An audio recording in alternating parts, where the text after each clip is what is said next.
Have you ever had to protect someone you loved, even when you knew it would destroy you? My name's Evan Calloway, and I'm about to tell you how I ended up carrying a weight I never asked for, one that's still crushing me today. I'm 34, born and raised in the heart of San Francisco. My father, Daniel Calloway, built an empire from the ground up: technology, real estate, finance. It didn't matter what it was, he made it a success. My mother, Claire, a polished socialite, handled the family's name like it was a brand, never letting a scandal reach our doorstep. To the world, we were the perfect family, perfect wealth, perfect reputation, perfect life. But I can tell you, there's nothing perfect about it, nothing perfect about me. Right now, I'm standing on the edge of the deck of our family's estate in Napa Valley, watching the sun dip below the horizon. The vineyards stretch out before me in an endless sea of green, but all I feel is an emptiness that's become too familiar. Everything I have, everything I've built, it's a house of cards. One wrong move, and it all crumbles. But the worst part, I don't even know who I'm trying to impress anymore. The Calloway name is a symbol of power, of untouchable luxury. But behind the gold-plated gates and grand parties, there's a darkness most people never see. I learned early on that responsibility wasn't a choice, it was a weight, one I had to carry or risk losing everything. My father, Daniel, instilled that in me from day one. Evan, you are the future of this family. You're the one who will carry the torch. But what he never told me was that carrying the torch meant walking a lonely, painful path, one where the light never seemed bright enough. When I was younger, I used to dream of doing something different, something real. I wanted to be a writer, a journalist, something with meaning. But my father didn't think writing stories was a man's job. A man builds, Evan, he'd tell me. And so I built. I learned the ins and outs of the family business. I joined the board at 21, fresh out of college, and took over the family's investment fund when I was just 26. But I was never enough. It wasn't the business that drained me. It was the constant need to prove myself. To my father, to my mother, to everyone watching. But if there's one thing I've learned in the last decade, it's this: nothing lasts forever. Jake's 28, and he's everything I'm not. Carefree, reckless, charming as hell. But completely uninterested in our family's legacy. I used to envy him. The way he could walk into a room and have everyone eating out of the palm of his hand. It seemed so easy for him. The way he lived without the weight of responsibility. But now I'm starting to wonder if it was just a facade. Jake was always the wild card. Parties, late-night escapades, women who came and went faster than I could keep track. Our parents babied him, excused his behavior, and I was always the one left cleaning up the mess. It's funny, though. I remember the first time I had to cover for him. I was 18, and we were out at a charity gala. Jake was drunk, of course, and he spilled red wine all over the host's brand-new white carpet. I was the one who took the blame. I was the one who made the apologies, who smiled and reassured everyone that it was nothing. And Jake, he just looked at me, a grin spreading across his face. "Thanks, Evan," he said, before disappearing into the crowd. It wasn't until years later that I realized something. I wasn't just covering for him. I was enabling him. I was teaching him that there were no consequences, that someone else would always pick up the pieces. And the worst part, it wasn't just Jake who got a free pass. It was me too. I'd spent my entire life doing everything right, and it still wasn't enough. I don't know what's worse, knowing the truth or pretending like everything's fine. Then there's Avery. Avery's the only person who ever made me feel like I wasn't a puppet of the family's expectations. She's 33, a criminal defense attorney in San Francisco, and she's the one person who doesn't see me as Evan Calloway, the heir to a tech empire. She just sees Evan, the guy who's been forced to live up to a legacy that was never really his to begin with. We met 6 years ago at a gala, of course. She was the one who didn't look at me with those wide, eager eyes that everyone else had. She didn't care about my last name or my bank account. All she cared about was the way I looked at her. Like she was the only real thing in a world that had always been full of smoke and mirrors. But now I don't know if I'm just holding on to her because she's the only thing in my life that isn't falling apart. 2 weeks ago, Jake did it again. Called me from some dive bar in LA, slurring his words as he asked me for help. "Evan, I need you. It's bad." What else was new? I flew down, cleaned up his mess, and brought him back to Napa, as always. My parents didn't care. To them, Jake was still the golden boy. They never wanted to face the truth that Jake wasn't the golden child. He was a liability. But this time, something was different. Something in his voice. Something in the way he said it. It wasn't just the usual cry for help. It was something darker. As I sat in my office that morning, staring at the horizon, a strange feeling gnawed at me. Something was wrong, not just with Jake, but with everything. And then I got a call from my mother. "Evan," her voice was clipped, cold. "Get home. We need to talk." "It's urgent." I knew that tone. I knew that look in her eyes. Whatever this was, it was about Jake, and it was bigger than anything I had dealt with before. When I drove back to the estate, the whole world seemed to stretch out in front of me. Endless, but heavy. What had Jake done this time? What scandal was looming? And why had my mother, of all people, called for a family meeting? As I stepped into the grand living room, the tension was suffocating. My father, Daniel, sat in his chair with a glass of bourbon in his hand, his face unreadable. My mother stood by the window, her arms folded tightly as though bracing herself for something. And there was Jake, sitting on the couch, his face pale, his hands shaking. Nobody spoke, but the silence. It spoke volumes. "Evan, sit," my father said, his voice thick with authority. I took a seat, my heart pounding. "What's going on?" Jake's eyes flickered with fear, but he didn't speak. My mother took a deep breath, her voice barely above a whisper. "Jake has something to tell you, and we need your help." I froze. Jake needing my help. It wasn't possible. But the look in his eyes, that panic, I knew he wasn't playing a game this time. "Jake," I said, my voice strained. "What's going on?" He stared down at his hands, his voice barely audible. I'm in trouble, Evan. It's bad." I felt the blood rush from my face as the room seemed to close in around me. What had he done? What was going to happen now? Jake's gaze never left the floor. I could feel the weight of the moment, the tension hanging thick in the air. My father's sharp eyes were fixed on him, waiting for an explanation. But Jake didn't speak. Couldn't. His silence spoke louder than any words. "What trouble, Jake?" I asked again, my voice cutting through the silence. "What's going on?" My mother stepped forward, her hand trembling as she placed it gently on Jake's shoulder. She always had this protective way about her, this quiet strength that masked how broken she truly was. "Evan, there's something you need to know," she said, her voice barely above a whisper. "Something we've been trying to protect you from." My father, as always, was the first to snap. "Enough with the dramatics, Claire. Just tell him what's going on." Jake's face contorted with shame. He finally lifted his head and I saw it, the raw fear in his eyes. My brother, who'd always had a cocky, carefree attitude, was now completely shattered. "Evan, I messed up," he started, his voice barely audible. I've done something that can ruin everything for all of us. I need you to fix it. Please." I leaned forward, my heart pounding. "What did you do, Jake? What's going on?"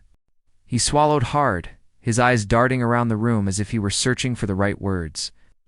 I could see him struggling, fighting back tears.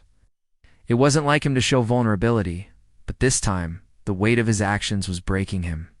I got involved with someone, a woman who's in way deeper than I realized," he finally confessed, his voice shaking. "She's pregnant, Evan, and she's threatening to go public with it." The words hung in the air, suffocating me. Pregnant? Jake, the one who could barely commit to a 3-month relationship, was now tied to someone who could destroy everything. "Pregnant?" I repeated, barely able to process the information. "Who is she? What does she want?" Jake's hands clenched into fists. "Her name is Mia. Mia Roberts. She's a journalist. I didn't think it was serious at first, but then she told me she's pregnant, and I didn't know what to do. I panicked. She says she's going to go public with it unless I take responsibility." I could feel the room closing in on me. My mother's face had gone pale, and my father's jaw clenched in anger. I knew this wasn't just another one of Jake's reckless mistakes. This was something bigger. Much bigger. "She's threatening to expose us," I asked, my voice tight. "Expose our family?" Jake nodded, his eyes filled with regret. She has photos, texts, everything. She says she'll tell the world about me, about us. She said she'll go to the press and tear the Calloway name apart. The mention of our name, the family legacy, stung more than it should have. The Calloway name was everything. It was a shield, a symbol of power and control.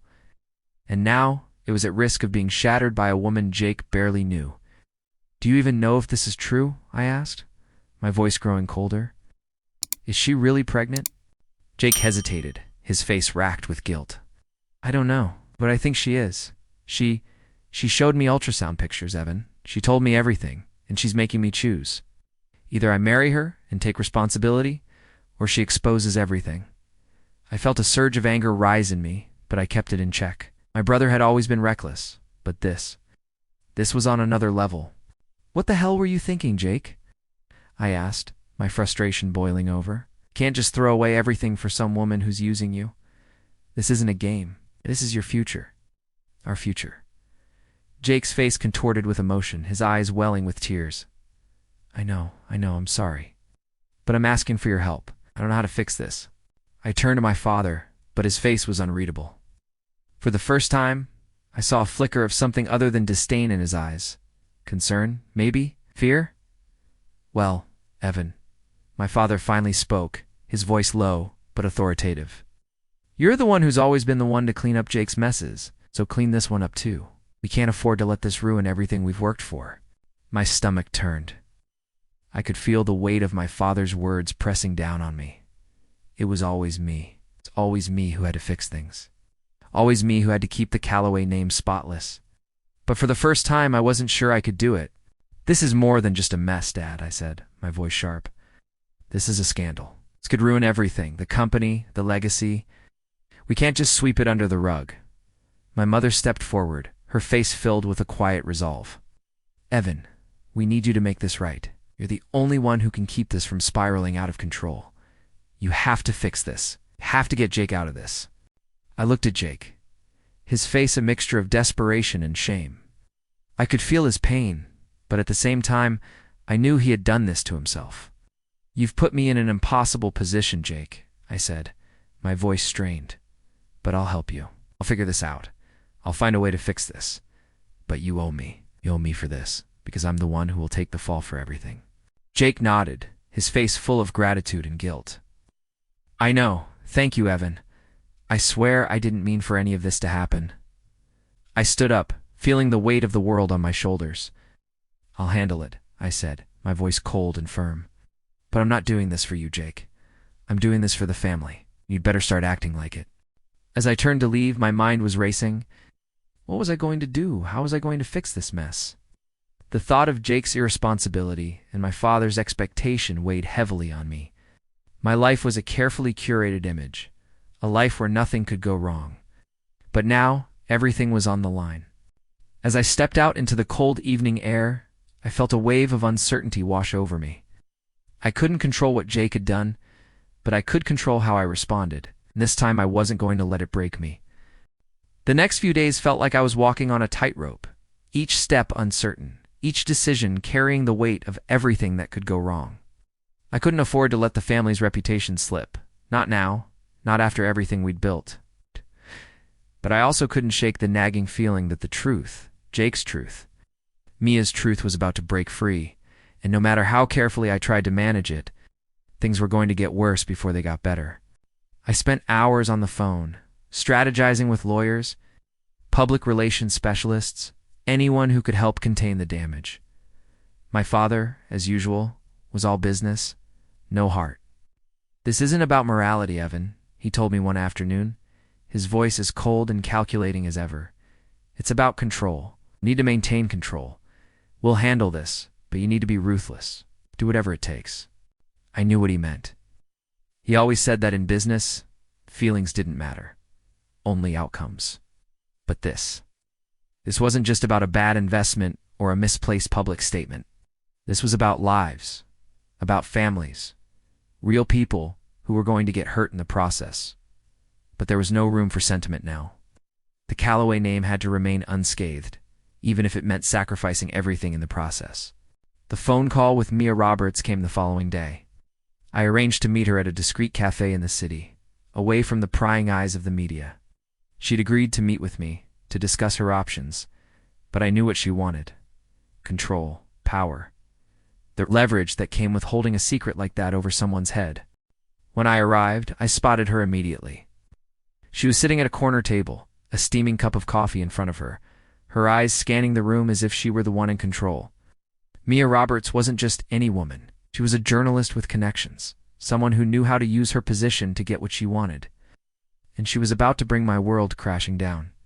"Mr. Calloway," she said, her voice smooth, almost mocking, as she stood to greet me. "I wasn't sure you'd show up, but here you are. What's the family's golden boy got to say about all of this?" I didn't respond right away. Instead, I took a seat across from her, my gaze locking onto hers. She wasn't what I expected. She wasn't desperate. She wasn't pleading. There was a calmness about her, a sense of control that unsettled me. "I'm here because I want to find a way to fix this," I said, keeping my tone even. "I understand you're in a difficult position, but this isn't the way to handle things. This isn't the way to get what you want." She raised an eyebrow, clearly amused by my attempt at diplomacy. "Oh, I'm not so sure about that. You see, Evan, I don't need to get anything from you. I already have what I need. All I need is for you to make the right decision. You're the one with the power, aren't you? The Calloway name, the family legacy. Everything on a silver platter." I clenched my jaw, trying not to show the rage bubbling beneath the surface. "This isn't a game, Mia. You think this is some kind of power play? But you're dealing with something bigger than you understand." She leaned in closer, her voice dropping to a near whisper. "I understand more than you think, Evan. I know how this family operates. I know how you operate. You're trying to protect your perfect little world, but there's a crack in it now. If you don't play by my rules, that crack is going to turn into a chasm." I stared at her, realizing that this was exactly what she wanted. She wasn't just trying to get Jake to take responsibility. She was trying to tear us apart. To expose everything that we had so carefully kept hidden. I could feel the pressure mounting, the weight of my father's words, the fear of what could happen if I didn't act fast. "What do you want, Mia?" I asked, my voice cold, controlled. "Tell me what it is you want from us, and I'll see what can be done." Mia smiled, but it wasn't a friendly smile. It was the kind of smile someone gives when they know they've already won. "I want what's fair, Evan. Jake needs to take responsibility. And you need to make sure he does. You want to protect your family's name? Then make him step up, not asking for much, just a little accountability." I stared at her for a long moment, weighing my options. She wasn't asking for much, but what she was asking for could unravel everything, and there was no way I could let that happen. "I'll talk to Jake," I said, my voice steady but tight. "But understand this. I'm not doing this because you've threatened us. I'm doing this because it's the right thing to do. But if you think you're going to walk away from this with everything you want, you're wrong." Mia chuckled, but there was no humor in it. "I think I'll walk away just fine, Evan. You'll see." With that, she stood, leaving me to sit in the cafe, staring at the remnants of my coffee. I felt the weight of her words, the realization that the truth was out there now, whether I liked it or not. And there was no turning back. I met with Jake later that evening. The entire conversation felt like a replay of everything that had happened before, me trying to clean up his mess, me trying to convince him to do the right thing, but this time the stakes were higher. There was no room for half measures. "Jake, this is it," I said, my voice low and urgent. "Mia is serious. She has proof, and she's not going to let this go. If you don't take responsibility now, this will follow you for the rest of your life.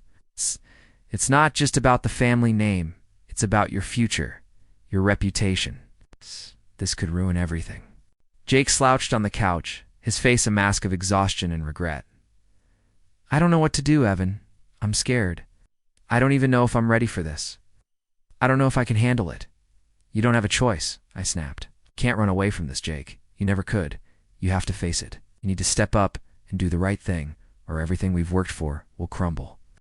He looked at me then, his eyes filled with a mixture of fear and something I hadn't seen from him in a long time.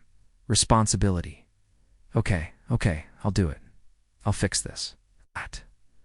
But you're right, Evan. I don't know if I can fix everything." "You have to try," I said, feeling the weight of the words. because if you don't, I'll have to make sure someone else does. As I left the house, I felt the pressure closing in on me from all sides. The truth was out, and there was no undoing it now. Mia's threat wasn't just a threat anymore. It was reality. Jake had to take responsibility, or our family, everything we stood for, would collapse under the weight of it. And the worst part? Wasn't sure if I could trust Jake to do the right thing. This time I had no choice but to believe in him. The next week passed in a blur, like I was living inside a ticking clock, every second bringing me closer to a catastrophe I couldn't control. Jake had promised he would handle things, take responsibility, meet Mia, make it right. But I couldn't shake the feeling that he wasn't ready, that this was just another one of his reckless promises. I didn't hear from him for days. Every time I tried to reach out, he either didn't pick up or deflected with some excuse. No, I couldn't afford to sit back and hope for the best. This time, there was no saving face, no spinning things for the press. The truth was a ticking time bomb, and if I didn't get in front of it soon, it was going to blow up in all of our faces. I spent hours at the office, surrounded by lawyers and PR teams, trying to come up with a plan. My father was, as expected, focused only on damage control. "Evan, we can't allow this to go public," he would repeat over and over. "You'll deal with Mia. Make sure this doesn't get out. Whatever it takes." But it wasn't about Mia. It was about Jake. It always had been. And no matter how much I tried to pretend it wasn't, no matter how much I played the role of the responsible son, the weight of it all was on my shoulders. I was the one who had to fix it. Again. I couldn't do it alone anymore. Livia had been quiet about it, watching me from the sidelines, letting me take the reins. But I could tell she was growing frustrated, worried. And as much as I hated to admit it, I needed her. She came to see me late one evening at my apartment. I was going over contracts, numbers, trying to keep my mind occupied. But when she walked in, I could see the concern in her eyes. She wasn't buying my facade anymore. "You can't do this by yourself, Evan," she said, her voice gentle but firm. "You're carrying the weight of this family on your back, and it's killing you. You need help. Let me help you." I shook my head, leaning back in my chair. "I can't, Olivia. This is my mess. I have to fix it." She crossed the room and sat next to me, her hand on my shoulder. "This isn't just your mess. This is Jake's. This is your family's. You're carrying it all because you've always had to. But you're not the only one in this." I stared at the floor, fighting back the emotions that were bubbling up inside me. "What do you think I should do?" I asked, my voice barely above a whisper. "You know what needs to be done?" Olivia said, her voice steady. "You need to confront Jake, confront Mia. You need to stop playing the fixer and start taking control of your own life. For once, take a step back and let the chips fall where they may." Her words hit me harder than I expected. Right. It was like a light bulb had gone off in my head. Olivia was right. I had spent my entire life doing everything for everyone else, bending to my family's will, sacrificing my own happiness for theirs. But now, it was time for me to make my own decisions, to stop letting the Calloway name control my every move. The next day, I took matters into my own hands. I went to Jake's apartment. He wasn't home when I arrived, but I waited. I knew he'd show up eventually. When he walked through the door hours later, his face was drawn, tired, as if he hadn't slept in days. But there was something different about him now, something in his eyes that I hadn't seen before. Fear, responsibility, maybe even shame. "You okay?" I asked, my voice softer than I intended. Jake didn't respond immediately, just stood there, looking at me as if he couldn't figure out how to start. Finally, he spoke. I've been trying to fix things, Evan, but I don't know how. Mia is not playing fair. She keeps pushing me, and I don't know what to do anymore." I looked at him, my anger flaring. "You don't know what to do? You've been running from this for weeks, Jake. You've had every opportunity to step up and take responsibility. And now you want to play the victim?" He winced at my words, but didn't argue. "I didn't mean for any of this to happen. I don't know how to fix it. I don't know if I can." I could see it in his eyes now, the realization that he was in over his head. But I wasn't sure if it was too late for him to change, for him to finally take control of his life. "You need to fix this," I said, my voice hard. "And you need to do it now." You're the one who got us into this mess, Jake, and you're the only one who can get us out of it. Jake took a deep breath and nodded, his hand shaking as he sat down next to me. What do I do, Evan? What do I say? Sat there, my mind racing. You confront Mia. You tell her the truth. You take responsibility for what you've done. No more lies. No more running. If you don't, she's going to ruin everything. It's not just for you, but for the whole family. I don't know if I can, he whispered. Jake, you have no choice, I said, my voice steady. Either you own up to your mistakes, or you watch everything we've worked for fall apart. It's that simple. The words hit him like a punch in the gut.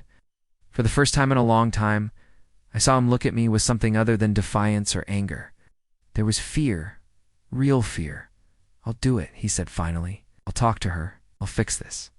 It wasn't the resolution I was hoping for, but it was a start. For once, Jake was willing to face the consequences of his actions. For once, I felt like I wasn't the only one carrying the weight of this family.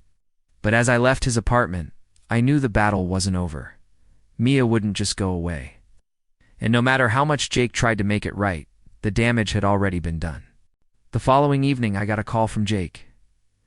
It's done, he said, his voice distant. I talked to her, told her everything. I felt a mix of relief and apprehension.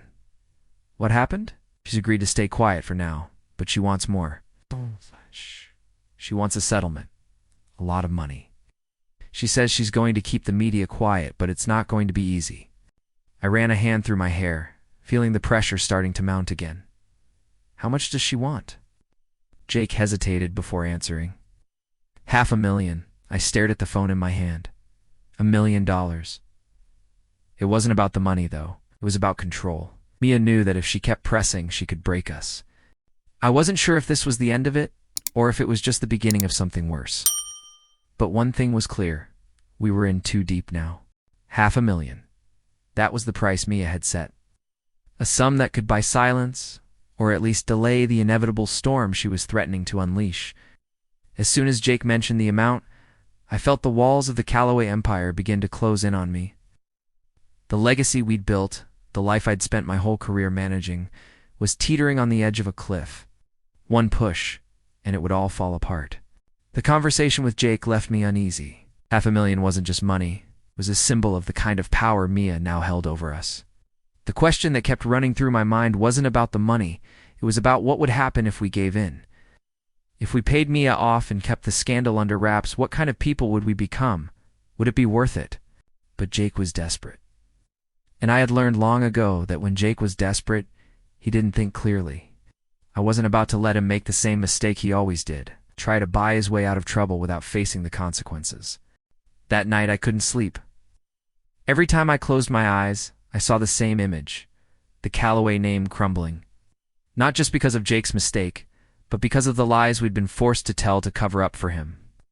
I knew what had to be done, even if it meant destroying what little we had left of our family's reputation.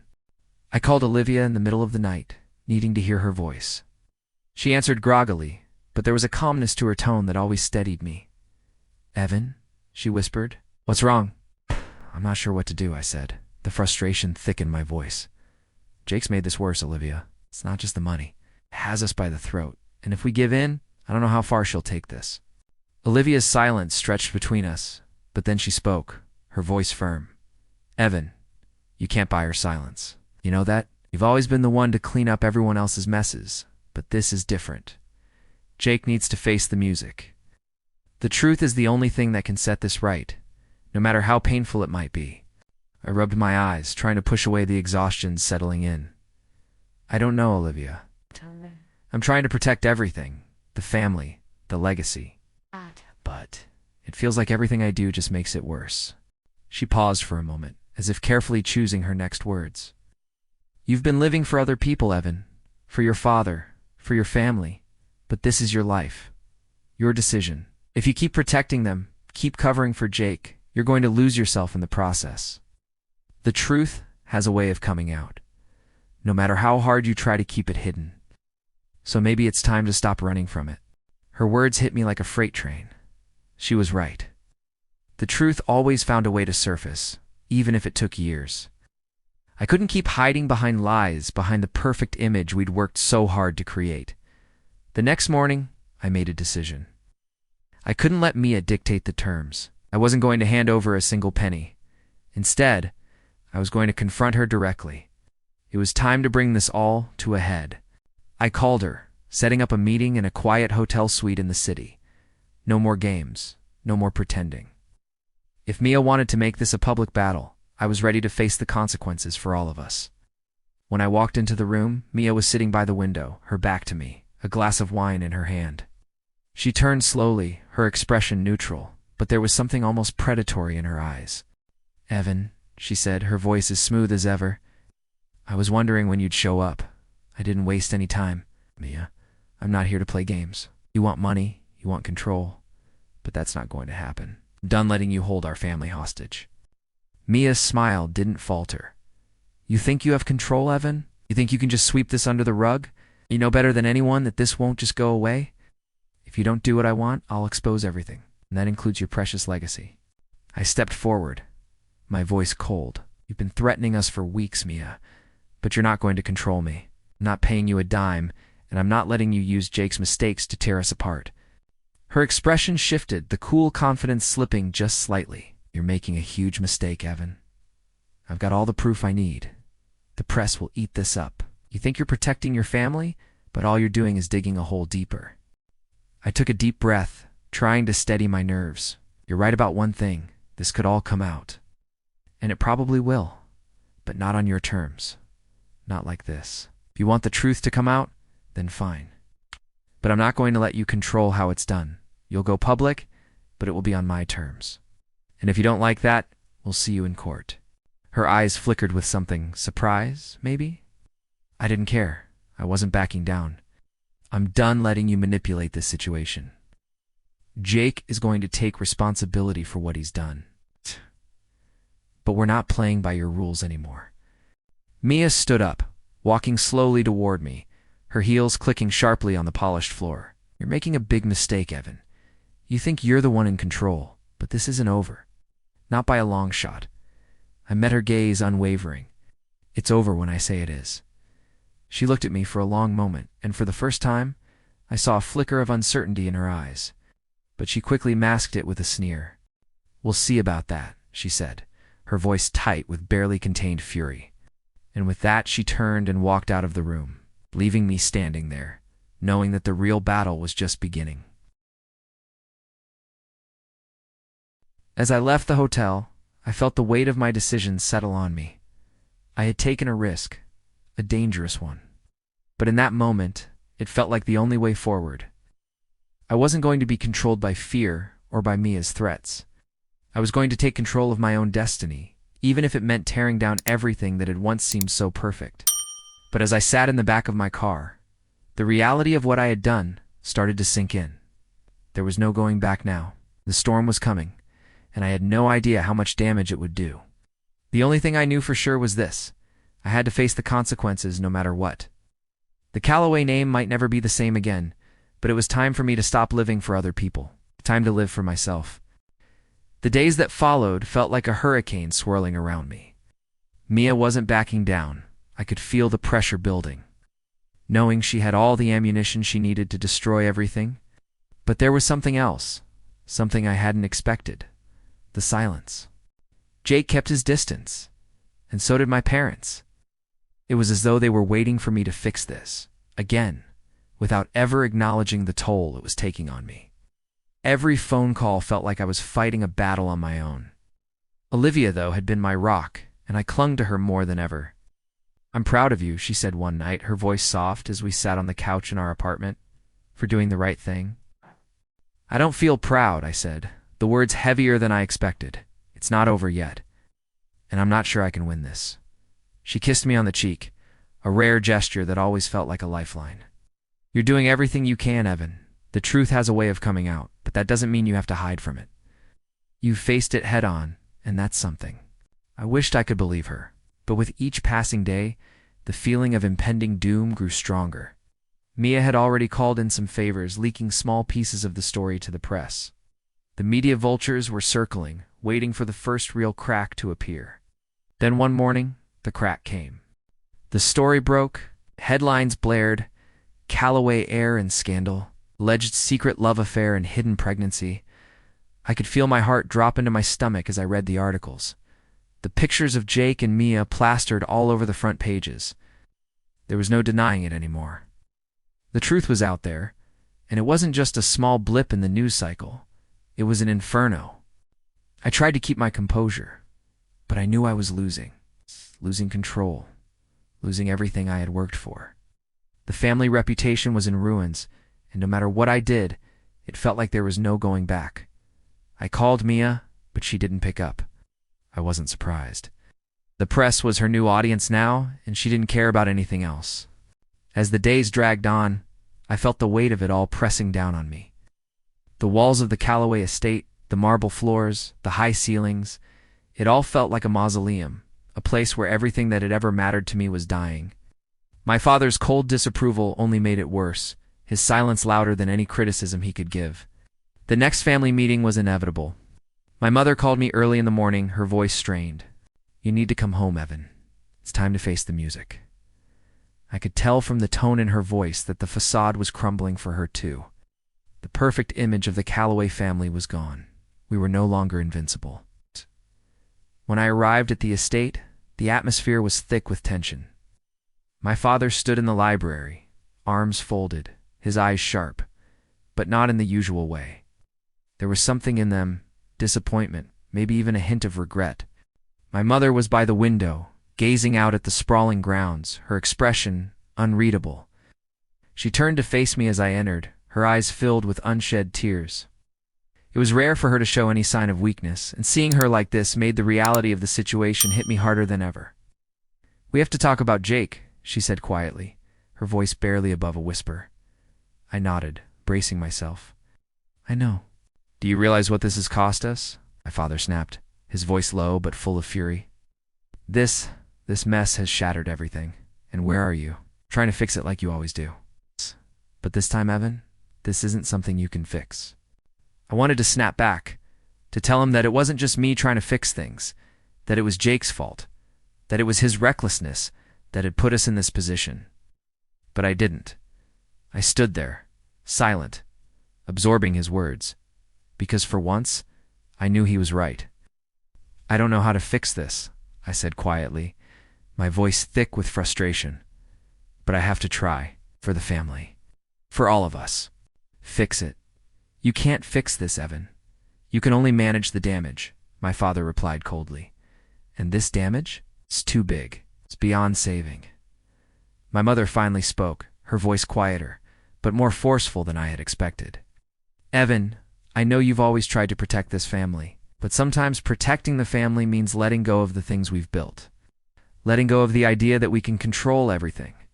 I met her gaze, and for the first time I saw a crack in her armor. She was right too. We'd been living under the illusion of control for so long, but the truth was, none of us were in control anymore. Not Jake, not me, and certainly not my father, who had spent years building an empire only to see it crumble. "I can't pretend anymore," I said, my voice breaking slightly. "I can't keep living for you, for this name. It's destroying me. It's destroying us." My father's expression softened just the slightest bit. For a moment, I thought he might say something to bridge the distance between us, something that would make all of this feel less painful. But he didn't. Instead, he turned away, his back to me, as if the conversation was already over. "Do what you have to do," he muttered, before walking out of the room. I stood there in the silence, the weight of his words hanging in the air. There was no going back now, no pretending, no more perfect image to uphold. It was just me and the truth. And then something unexpected happened. Jake walked into the room. He wasn't wearing the arrogance he usually carried. He wasn't defiant. He looked broken. His eyes were red, his face a shadow of the carefree guy I used to know. "Evan," he said, his voice unsteady. "I'm sorry. I know I messed up, and I don't know what to say, but I'm ready to take responsibility. I'll do whatever it takes." I stared at him for a long moment, the weight of everything hanging in the air. For the first time, I saw him as he truly was. Not the reckless kid who had never cared about the consequences, but a man who had lost everything because of his own choices. "Jake, you can't undo this," I said. my voice heavy with a mixture of frustration and something else, something like relief. But you can try to make it right. You can own up to it. And maybe, just maybe, that's enough. We stood there in the quiet room, the legacy of the Calloway name crumbling around us. The truth, no matter how painful, had come to light, and there was no turning back. The storm wasn't over, but I was finally ready to face it. As I left the estate, Olivia was waiting for me, her arms open, her gaze steady. The world outside might have been falling apart, but for once I wasn't alone. "Evan," she whispered, her voice filled with warmth, "you've done what you could, and that's enough." I took her hand, knowing that the hardest part wasn't over yet. But maybe, just maybe, it was the start of something new. A life where the truth, no matter how painful, was finally allowed to breathe. And now, I want to ask you, have you ever been in a situation where you had to choose between protecting your family and standing up for what you believed was right? How did you handle it? Did the truth make things better or worse? I'd love to hear your thoughts.